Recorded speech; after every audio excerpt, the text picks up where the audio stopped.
രാഹുൽ മാങ്കൂട്ടത്തിലിനെ പിന്തുണച്ച് കോൺഗ്രസ് മുഖപത്രം. രാഹുൽ CPM ഗൂഢാലോചനയിലെ കണ്ണിയെന്ന വീക്ഷണത്തിൽ മുഖപ്രസംഗം.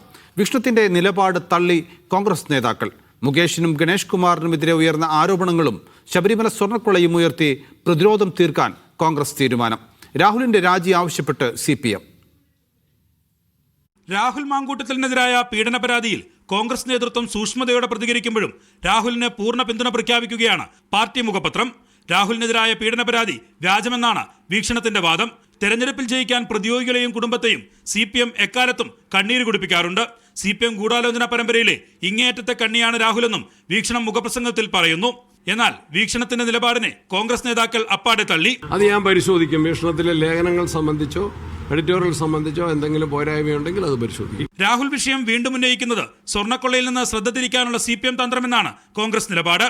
ഈ വിഷയം വീണ്ടും ഉയർത്തിക്കൊണ്ടുവന്ന് ശബരിമലയിലെ കൊള്ള ഒഴിവാക്കാൻ വേണ്ടിയിട്ടുള്ള തന്ത്രം ആര് സ്വീകരിച്ചാലും ആ കെണിയിൽ ഞങ്ങൾ വീഴില്ല. എന്നാൽ രാഹുലിന്റെ രാജി ആവശ്യത്തിൽ ഉറച്ചു നിൽക്കുകയാണ് ഇടതുമുന്നണി. അദ്ദേഹം ഇപ്പോൾ ഒരു ജനപ്രതിനിധിയാണ്. ആ ജനപ്രതിനിധി തുടരുന്നത് ഒരു നീതിബോധത്തിന് ചേർന്നതല്ല. സമാന പരാതികളിൽ ഗണേഷ് കുമാറിനെയും മുകേഷിനെയും CPM സംരക്ഷിച്ചത് ചൂണ്ടിക്കാട്ടിയാണ് കോൺഗ്രസിന്റെ പ്രതിരോധം. രാഹുൽ മാങ്കൂട്ടത്തിനെ ഞങ്ങൾ അന്നേനെ പുറത്താക്കി. അതിന്റെ പേരിൽ ഇപ്പോഴും ഞങ്ങൾ ഉപദേശിക്കാൻ വരുന്നവര് അവരുടെ ജനപ്രതിനിധികളെയാണ് ആദ്യം മാതൃക കാണിക്കേണ്ടത്. പീഡന പരാതിയിൽ രാഹുലിന്റെ അറസ്റ്റിലേക്ക് പോലീസ് കടന്നാൽ തദ്ദേശ തെരഞ്ഞെടുപ്പ് കൂടി മുന്നിൽ നിൽക്കെ കോൺഗ്രസിന് കടുത്ത നിലപാട് സ്വീകരിക്കേണ്ടി വരും. മീഡിയ 1 തിരുവനന്തപുരം.